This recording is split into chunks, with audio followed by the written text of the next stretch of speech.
প্রযুক্তির এই যুগে মানুষ যখন মঙ্গল গ্রহে যাওয়ার স্বপ্ন দেখে তখন ঢাকার অদূরেই এক জনপদের মানুষকে লড়তে হচ্ছে নদী পার হওয়ার এক আদিম যুদ্ধে। একটি পাকা সেতুর অভাবে থমকে গেছে 10টি গ্রামের হাজারো মানুষের স্বপ্ন। রাজধানীর সন্নিকটে থাকা আশুলিয়ার ধামসোনার সেই অবহেলিত জনপদ যেন একখণ্ড দ্বীপ। শরীফুজ্জামান ফাহিমের প্রতিবেদন।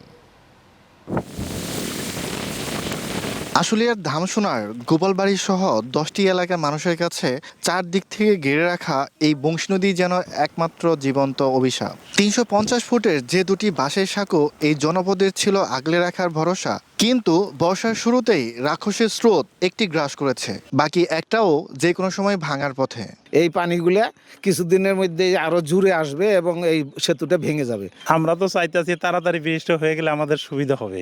অনেকদিন ধরে শুনতেছি যে এখানে একটা ব্রিজ হবে, কিন্তু শুধু শুনে আসছি, আসলে বাস্তব প্রতিফলন ওরকম ভাবে দেখছি না। বই খাতাগুলো বুকের সাথে জাপটে ধরে ছোট শিক্ষার্থীরা যখন ঝুঁকিপূর্ণ বাঁশের সাঁকো বা নৌকায় ওঠে, তখন তাদের চোখে শিক্ষার স্বপ্নের চেয়েও বেশি থাকে বাঁচার আকুতি। এই যে আমরা এখন ব্রিজ দিয়ে যাইতেছি, ভয় করে যদি ভেঙে যায়। যখন নৌকা থাকে তখনও ভয় করে যদি ডুবে যায়।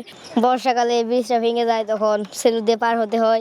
এমনকি কোনো অপরাধমূলক ঘটনা ঘটলেও নিরাপত্তা বাহিনী তাৎক্ষণিক পৌঁছানোর পত্রেও থাকে রুদ্ধ। প্রশাসনের পক্ষ থেকে বারবার মাপজোক আর মাটি পরীক্ষার কথা বললেও কাজে কাজ হয়নি কিছুই। প্রতিবারের মতো এবারও মিলছে কেবল আশ্বাসের বাণী। কাঠের পুল তৈরি করে মানুষ সাধারণত পারাপার হচ্ছে, কিন্তু সেখানেও আসলে একটি ব্রিজ দরকার এবং সেটি নিয়ে আমরা ইতিমধ্যে আলাপ আলোচনা করেছি।